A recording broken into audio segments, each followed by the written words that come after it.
Today we will be studying momentum, and more specifically the conservation of momentum. So we know that the conservation of momentum, the equation for that is P1 plus P2 equals the final momentums. So we know that the momentum of object 1 plus the momentum of object 2 equals what will be later, because the conservation of momentum states that momentum cannot be destroyed, so there has to be the same amount on this side as there is on this side. So we know they have to equal each other. So for our little practice problem, we have this ambulance that's going to a call, but he accidentally hits our poor buddy here, who just broke his leg and is in a wheelchair.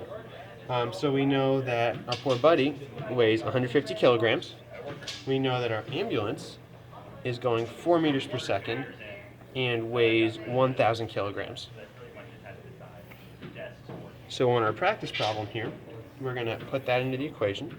We have 4 meters per second, which is the momentum, and we know that momentum of number 1 is equals mass times velocity.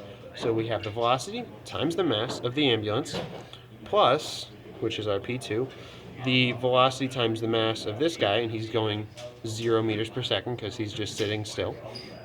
So that equals 0. And then that has to equal, after the collision, the ambulance stops and he flings off into the distance. So the ambulance has no momentum afterwards, and we have our guy's momentum there.